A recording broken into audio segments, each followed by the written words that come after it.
नमस्कार दोस्तों, स्वागत है आपका आपके अपने चैनल हंग्री स्पिरिट्स में। हंग्री स्पिरिट्स देख रहे सारे दर्शकों का मैं अंजू शर्मा दिल से स्वागत करती हूँ। तो आज का एपिसोड नहीं, एपिसोड्स बहुत अच्छे थे और कुछ सीन्स तो बहुत ही अच्छे थे जो दिल को छू गए, जैसे कि केडी और अनुपमा वाला सीन। आप लोगों को भी एपिसोड अच्छे लगे हैं तो रिव्यूज आए हैं आपके और मैं सुनाती हूँ। मगर पहले वही निवेदन, जिन्होंने अभी तक चैनल को सब्सक्राइब नहीं किया है कर लीजिए, साथ में दोस्तों बेल आइकन दबाइएगा ताकि आपको हमारे वीडियोस के नोटिफिकेशन मिलते रहें। चलिए सुनते हैं आपके रिव्यूज। हेलो अंजू जी, नमस्ते और मेरी सभी बहनों को मेरा प्यार भरा नमस्ते। आज का एपिसोड देखा, अनुपमा हॉस्पिटल आती है श्रुति से मैंने, लेकिन आद्या तो अपनी हरकतों से कभी बाज आएगी ही नहीं। वो अभी भी अनुपमा की बेइज्जती करने पर ही तुली हुई है।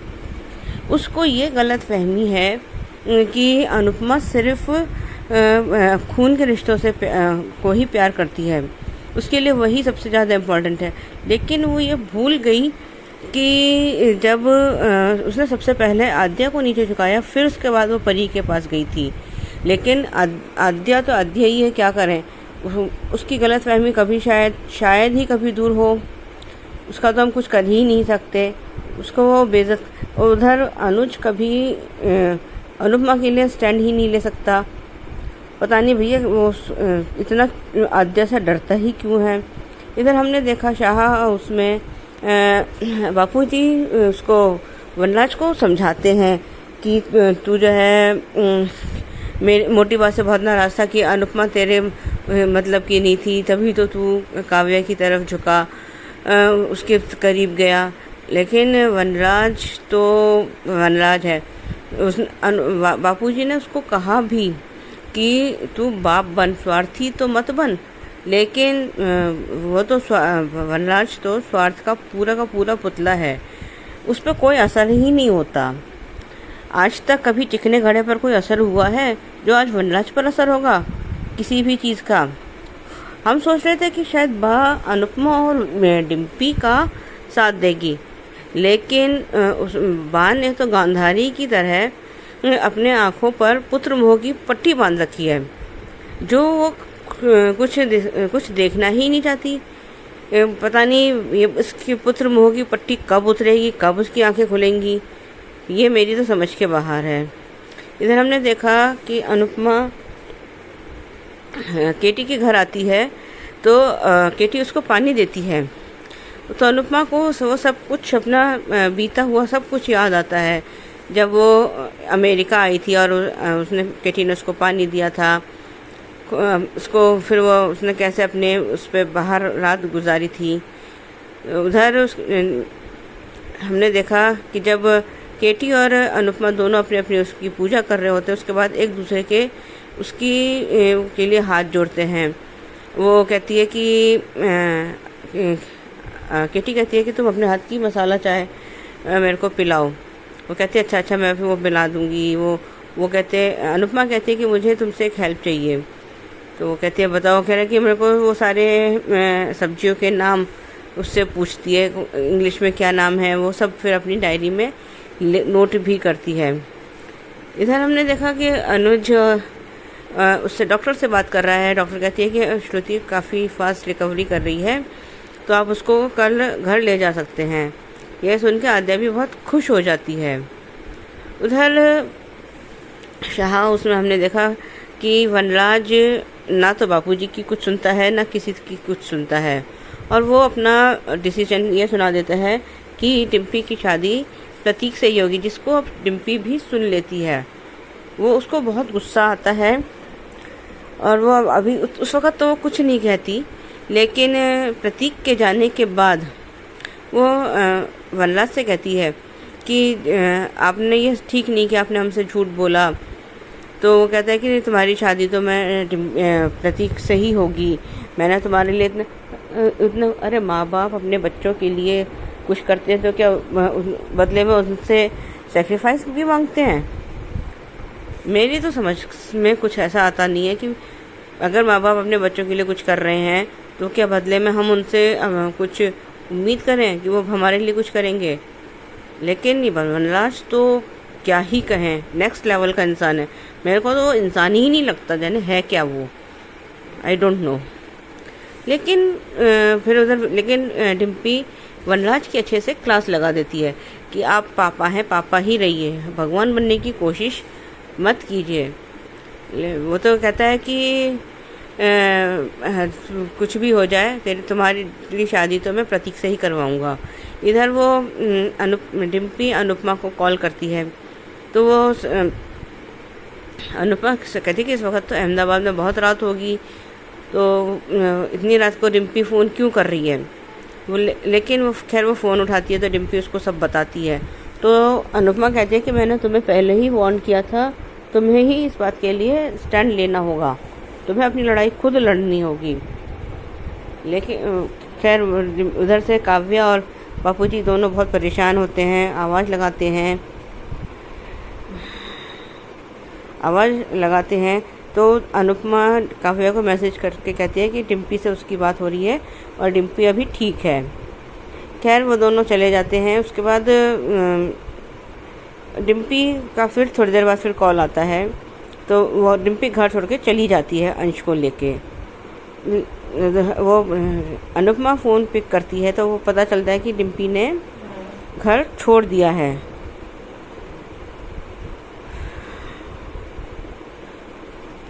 खैर आज के लिए इतना ही, धन्यवाद।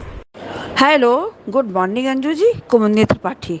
हमारी सभी प्यारी बहनों को सुबह का प्यार भरा नमस्कार और उन सभी का बहुत बहुत धन्यवाद जिनको मेरा ऑडियो अच्छा लगता है। और रानी महेंद्रू जी, आपके लवली एंड मोटिवेशनल कमेंट्स के लिए तहे दिल से शुक्रिया। किसी महापुरुष ने क्या खूब कहा है कि बेशक औरत पाँव की जूती है उस मर्द के लिए जो खुद को पाँव समझता है, और औरत सर का ताज है उस मर्द के लिए जो खुद को बादशाह समझता है। आज के 2 एपिसोड दिखाए गए, दोनों बहुत अच्छे थे। एपिसोड देखा, अनुज का मैसेज देखकर अनुपमा परेशान, पर श्रुति को होश आ गया देखकर अनुपमा खुश।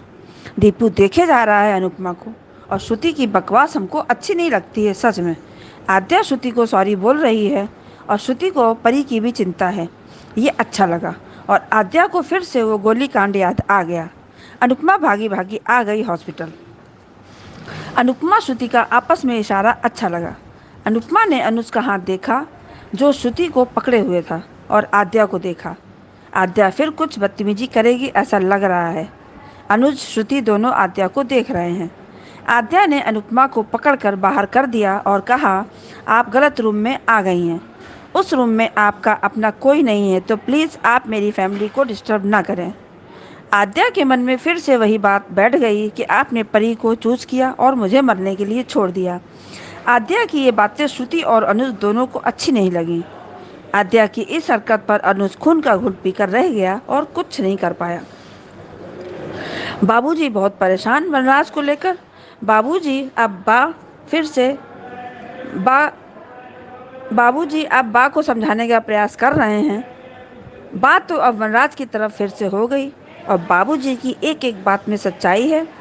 फिर बाबूजी आप बेकार की बात कर रहे हैं।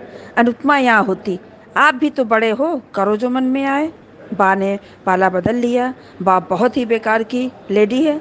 बाबूजी अपनी भड़ास वनराज साहब पर निकाल रहे हैं और बाबूजी ने खूब सच का आईना दिखाया वनराज शाह को, पर वो वनराज शाह है, गब्बर शाह है, वो कहाँ मानने वाला है बाबूजी। अब प्यार से भी समझाने का प्रयास कर रहे हैं बाबूजी। अब डिम्पी को मम्मी की बात याद आ रही है, और जब भागी थी तब मम्मी जी की बात याद नहीं आई थी। वनराज बाबूजी की बात नहीं मानने वाला है, और बा ने वनराज की बात मान ली और डिम्पी ने देख लिया। और बाबूजी काव्या परेशान है और प्रतीक बलि का बकरा बनने को तैयार। अब डिम्पी का चंडी रूप देखो और पिता बनो, भगवान बनने की कोशिश मत करो, डिम्पी का कहना वनराज शाह से। मैसेज आया अनुपमा को, सेमीफाइनल राउंड कल है, अपने राउंड की तैयारी करो अनुपमा। अनुपमा केडी के घर पहुंच गई। हमको बहुत अच्छा लगा।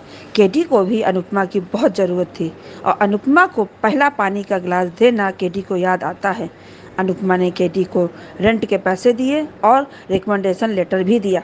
केडी का कहना, मैं याद रखूँगी कि ये घर हमारा है। अच्छा लगा। अनुपमा को अपनी पहली जर्नी याद आती है अमेरिका की। और दूसरा एपिसोड, अनुपमा, अपने गोल पर फोकस करो बस। श्रुति खतरे से बाहर है, घर ले जा सकते हो, डॉक्टर ने बताया। अनुज ने अनुपमा को मैसेज कर दिया श्रुति के बारे में और आद्या के लिए सॉरी बोला। अनुपमा केडी से फल और सब्जियों के नाम पूछ रही है। आद्या को अनुज श्रु की शादी की पड़ी है, पर अनुज ने समझा दिया, आद्या तुम कुछ भी कर लो, ये शादी तो होने से रही। और अनुज का कहना सही कि दोनों की हेल्थ पहले है, पर आद्या को सिर्फ शादी की पड़ी है बस।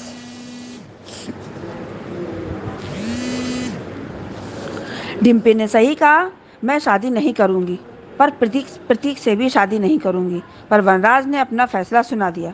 डिम्पी ने फ़ोन करके अनुपमा को टेंशन दे दिया।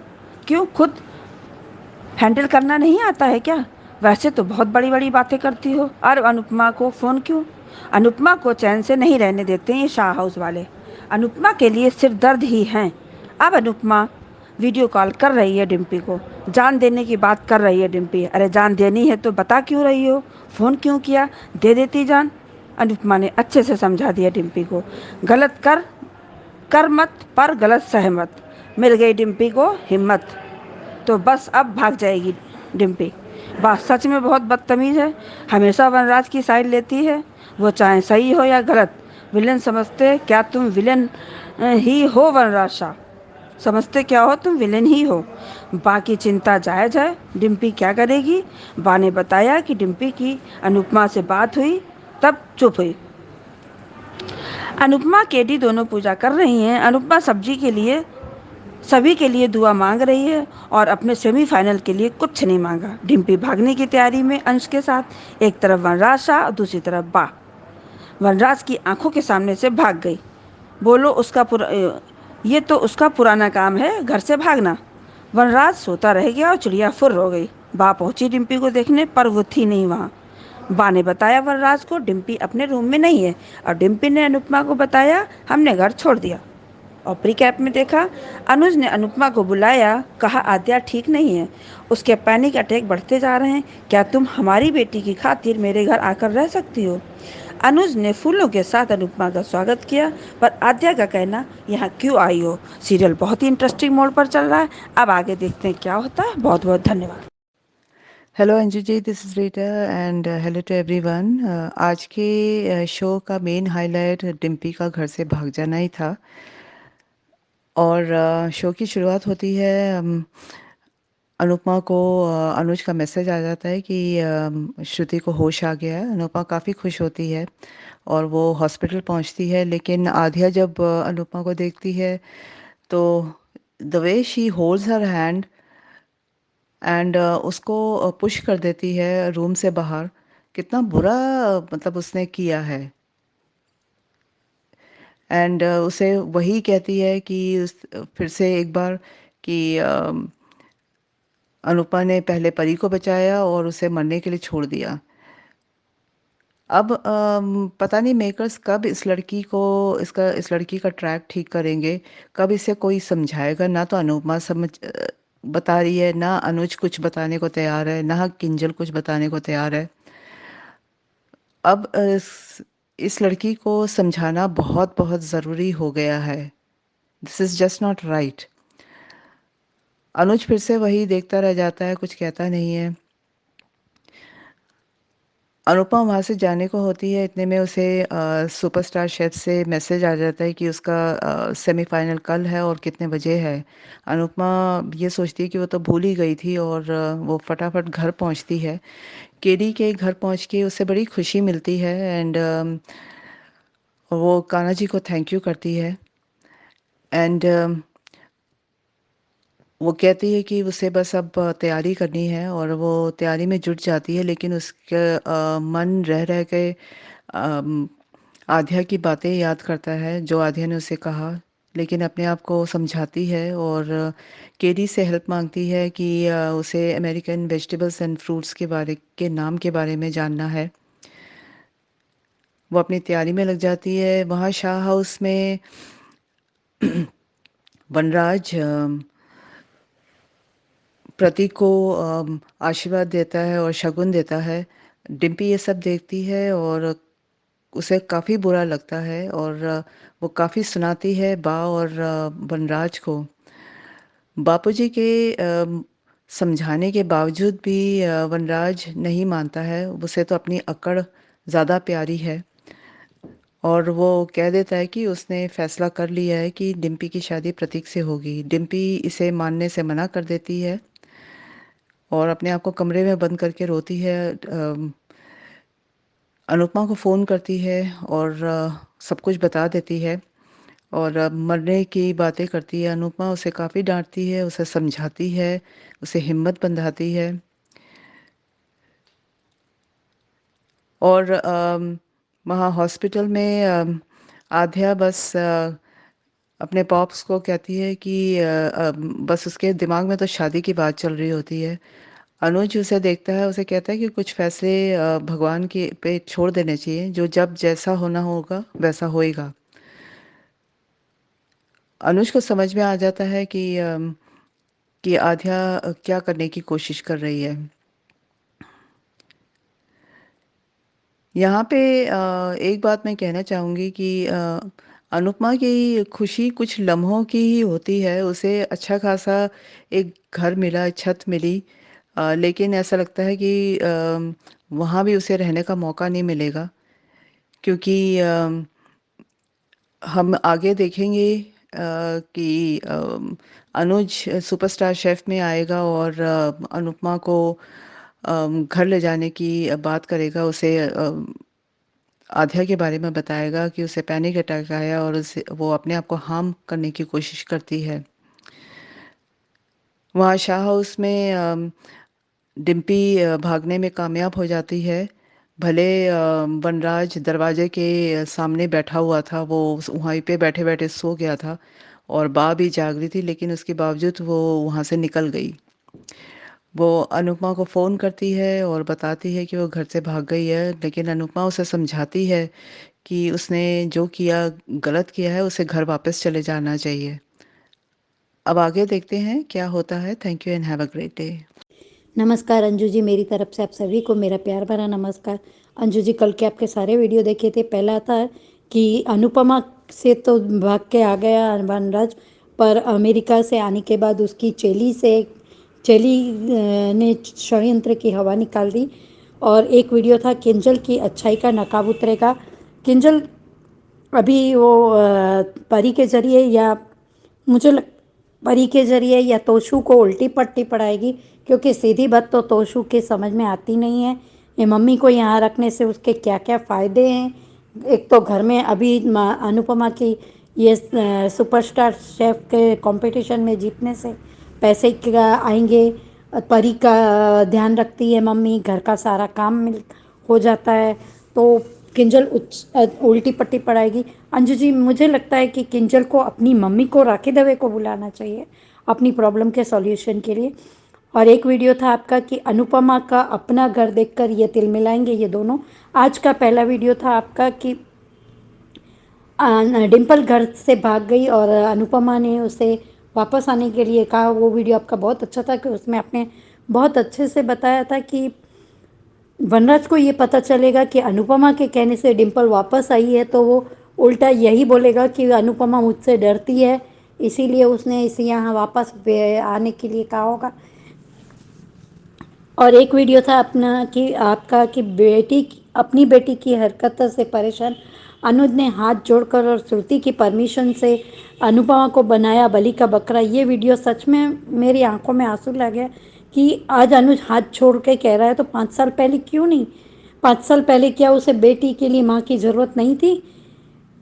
अनुपमा की गलती दिखती है और आज अनुपमा को हार्ड मास का पुतला नहीं, ये लोग कुछ लोहे की ऐसा समझते हैं कि बस इसको कोई असर नहीं होगा। और हम श्रुति के साथ में श्रुति भी तो यहाँ लाके इसको खुद अनुज के नज़दीक रहने का, अनुज के साथ प्यार भरे मोमेंट करने का, उसके जलाने की पूरी कोशिश करेगी और आद्या बदतमीजी करती रहेगी। तो क्या अनुपमा में जान नहीं है अंजू जी? मैंने आज का धारावाहिक देखा। आज के धारावाहिक में मुझे जो बात अच्छी लगी, पहला तो मुझे केडी का घर, केडी ने अनुपमा से कहा कि मेरा घर छोटा है, पर अनुपमा ने कहा कि तुम्हारा दिल बड़ा है और हम 1 और 11 हैं, ये बात आज मेरे दिल को छू गई। यशदीप जी हर समय अनुपमा के लिए मदद के लिए तैयार रहते। दूसरी बात आज के एपिसोड में ये अच्छी लगी। तीसरी बात बापूजी ने बा और वनराज को समझाया कि तुम लोग डिम्पल की मर्जी जानो। डिम्पल इससे प्यार करती है तो टीटू से, तो उसको पर वनराज की जो हुक्मी के आगे बापूजी कुछ नहीं कर पाए। और डिम्पल का घर से भागना, पर डिम्पल का घर से भागने से पहले अंजू जी उसने अनुपमा को क्यों फ़ोन किया? क्या वो नहीं जानती है कि वो आज उसकी मम्मी कितनी परेशान है और किन किन तकलीफ़ों का सामना, मुसीबतों का सामना अकेली कर रही है? तो क्या तुम लोग तो और पढ़ी लिखी हो। जब डांस एकेडमी में अनुपमा का नाम निकलवाने की बात थी तो पुराने ज़माने की मम्मी थी, तो पुराने ज़माने की मम्मी आपको मदद के लिए क्यों चाहिए डिम्पल? आप अपने फैसले खुद करिए, खुद लड़िए उसके लिए। अनुपमा को परदेश में बैठा कर परेशान मत कीजिए। और अंशु जी मैंने एक प्रोमो देखा है अनुपमा के सेमीफाइनल में, वो सुपरस्टार शेफ के सेमीफाइनल में मिक्सर फट जाता है और वहाँ पे अनुपमा बेहोश हो जाती है। तो इन सब इतनी सारी टेंशन में तो कोई भी बेहोश हो सकता है। और इतने इतने जख्म, और ये अनुज क्यों आज हाथ जोड़कर माफ़ी मांग रहा है और हमारी बेटी शब्द कहा है अनुज ने। हालांकि ये प्रोमो रविवार को आने वाला है, तो क्यों अनुज को ये लगता है कि आद्या को सिर्फ और सिर्फ अनुपमा ही सुधार सकती है? क्या आप जानबूझकर और श्रुति की हरकतों को नहीं जानते? आप श्रुति उसको जलाने की कोशिश करेगी, और अनुज का अकेले में अनुपमा के साथ में कोई और भी ये होता है, और आद्या और श्रुति के सामने कुछ और अलग, ये भी अलग ही है। वनराज शाह तो जैसा है वैसा दिखता है कि वो कैरेक्टरलेस है, खुद 30 मार खा समझता है अपने आप को और ईगोइस्ट है। पर अनुज का कैरेक्टर मेरी समझ से परे होता जा रहा है दिन पे दिन। और कल मुझे आद्या पे दया आ रही थी, लेकिन आज आद्या ने फिर कह दिया अनुपमा से कि आज आपने फिर साबित कर दिया कि कुछ बातें कभी नहीं बदलती। आज फिर आपने परी को पहले बचाया, तो उसने तुमको भी नीचे झुकने के लिए कहा था आद्या। ये सब आज अनुज फिर भी सुनकर भी चुपचाप है। और उस अनुज की अनुपमा मेरे हिसाब से, अगर आप लोगों आपका शाह हाउस में जाना हम सब गलत बोलते थे, तो अब अनुज के घर पे जाना आपका गलत ही है, चाहे वो आद्या ही क्यों ना हो। क्योंकि आद्या बदतमीजी करेगी और अनुज वो बेचारी बीमार है, ऐसा है, और श्रुति आपको जेलसी फील करवाएगी। तो क्या आप सौतन के तांडव देख पाएंगी अनुपमा? मेरे हिसाब से आपको श्रुति के घर नहीं जाना चाहिए, क्योंकि वो कह रही है कि मुझे नहीं बचाया, नहीं बचाया, नहीं बचाया। और अनुज का चुप रहना तो जब ज़रूरत होती है तब चुप रहना सच में अंजू जी बहुत खटकता है मुझे कि ये वो बेचारी तकलीफ़ में है, दर्द में है। अनुपमा भले इसको समझती है कि वो तकलीफ़ में है, बच्ची है, लेकिन बच्ची इतने बड़े बड़े कांड कर देती है और इतनी बड़ी बड़ी सोच रखती है, तो ये कहाँ से बच्ची है। Thank you so much Anju ji इतना अच्छा प्लेटफॉर्म देने के लिए। Rani ji thank you so much इतने मोटिवेशनल कमेंट के लिए। Thank you so much everyone जिनको मेरा ऑडियो अच्छा लगता है। हेलो अंजू जी, मैं कुसुम बात कर रही हूँ। आप सभी को मेरी तरफ से प्यार भरा नमस्ते। आज का एपिसोड देखा, बहुत अच्छा था। आज अनुपमा को अनुज का मैसेज आना और वो बहुत खुश होती है कि चलो मेरी छोटी तो खुश है श्रुति के साथ। वो भागी भागी जाती है श्रुति से मिलने के लिए। उधर अनुज अपनी अनु को देखकर खुश तो होता है, बट जब अनुपमा अनुज का हाथ श्रुति के हाथ में देखती है तो दुख लगता है उसे। पर यह खुशी अनुज की बस 2 पल की मेहमान थी, जब आद्या अनुपमा को पीछे हटाकर कहती है कि आप गलत रूम में आ गई हैं जहां आपका कोई नहीं है। दुख तो बहुत लगता है जब बच्चा अपने माँ बाप से ऐसे पेश आता है। उधर अनुज भी ना आद्या को रोकता है ना ही उसे कुछ कहता है। इसी बात का दुख होता है कि अनुज इतना लाचार, इतना बेबस हो जाता है अपनी आद्या के सामने कि उसे उसमें बोलने की हिम्मत नहीं होती। आज भी जब आद्या ने अनुज से कहा कि श्रुति के ठीक होते आप शादी की तैयारियां शुरू कर देंगे, तो प्रॉमिस कर देता है। ये कैसा प्यार है अनुज का। एक तरफ अनुपमा को फिर से पाना चाहता है दूसरी तरफ आद्या की सारी बातें मानता जाता है। आज भी प्री कैंप में अनुज खुद अनुपमा के पास गया और उसे अपने घर आने के लिए कह रहा है। कैसे कहता है कि हमारी बेटी के लिए आ जाओ, जब ज़रूरत पड़ती है अनुपमा की तो हमारी बेटी, वरना मेरी बेटी ने बहुत कुछ सहा है। आज भी आद्या को अपनी माँ की शक्ल देखना पसंद नहीं है, बट अनुज फिर भी उसे घर ले आया है आद्या की गालियाँ खिलाने के लिए, उसे नीचा दिखाने के लिए। माना कि अनुज से आद्या नहीं संभल रही है, उसे पैनिक अटैक आते हैं, वो अपनी जान लेने की कोशिश भी करती है। बट अनुपमा के बारे में भी सोचो कि तुम्हारी बेटी क्या क्या ऐसी ऐसी बातें अनुपमा को सुनाती है। क्या अनुपमा का दिल नहीं टूटता, उसे दर्द नहीं होता? हमेशा वो तुम्हारी बेटी से गालियां ही खाती रहे। अनुज कब तक अपनी बेटी के हाथों अपनी अनु की इंसल्ट करवाते रहोगे? आज उधर डिम्पी का सीन देखा तो जब उसे पता चलता है कि वनराज उसकी शादी प्रतीक से कराना चाहता है तो वो अपने आप को कमरे में बंद कर लेती है और अपनी जान लेने की बात करती है अनुपमा से। चलो फिर अनुपमा डिम्पी को शांत करके उसे समझाती है, बट उसमें भी अनुपमा का ही कसूर निकाला जाएगा। जब डिम्पी घर छोड़ कर भाग गई और अपने बेटे को लेकर चली गई, उधर गुस्सा वनराज का 7वें आसमान पर होगा। वो तो यही सोचकर बैठा है कि ये सब जो भी डिम्पी कर रही है अनुपमा के कहने पर ही कर रही है। अब डिम्पी को अनुपमा समझाएगी कि तुम्हें घर नहीं छोड़ना चाहिए था, तुम्हें वनराज से डरकर ये फैसला नहीं लेना चाहिए था, तुम्हें उसका सामना करना चाहिए था। उधर बापूजी का भी आज सीन देखा, वनराज को अच्छा याद दिलाया कि जो तुमने अनुपमा के साथ किया इतने सालों से, वो सब तुम अब डिम्पी के साथ कर रहे हो। बापूजी आप अपने बेटे को जितना मर्जी समझा लें, ये दोनों माँ बेटे एक जैसे हैं, कोई फ़र्क नहीं पड़ता इन दोनों को। ये अपनी ही मन मर्जी करेंगे, आपकी बात नहीं सुनेंगे। आगे देखते हैं मैम क्या होता है। आज बस इतना ही कहना था। आज थोड़ा मैं लेट हो गई, आज मैंने एपिसोड भी थोड़ा लेट ही देखा, इसलिए ऑडियो बनाते बनाते टाइम लेट हो गया। Thank you ma'am. Hello Anju ji, नमस्ते। पूर्वी बात कर रही हूँ। कैसे हैं आप? बड़े दिनों से आपसे और जो नए नए दोस्त बने हैं उनसे मेरी मुलाकात नहीं होती, बातचीत नहीं होती। कभी अच्छा लगता है, कभी याद आती है, कभी बस अपने ही काम में मैं मग्न रहती हूँ। बस यूं ही दिन निकल रहे हैं। अगर दिन निकलने की बात है तो आपके माध्यम के द्वारा मैंने ये भी जाना कि अनुपमा के दिन कैसे गुजर रहे हैं। अलबत्त सारी वीडियोस तो मैं नहीं सुन पाई, लेकिन जितना भी देखा, जितना भी जाना, उनके हिसाब से जितना जाना वो बस इनफ है फ़िलहाल के लिए, मेरे लिए। आज मैंने आपकी वीडियो से ये जाना कि किंजल का क्या हाल है, क्यों उसने मुंह बनाया, कैसे उसकी वो परेशान हो गई, वो वाली वीडियो देखी। और दूसरी वीडियो देखी कि जिसमें 2 लोग तिल मिला रहे। क्यों तिल मिला रहे हैं? क्योंकि अनुपमा ने अपना घर लिया, जो दोनों वीडियो में आपने बताया। ये दोनों मैंने फ़िलहाल सुना, मिस लेटेस्ट आप बोल सकते हैं। तो वो पॉइंट पे जो दूसरा पॉइंट है अनुपमा का घर, जिस पे हमने पहले भी बहुत ही चर्चा की है, अगर आपको याद हो तो।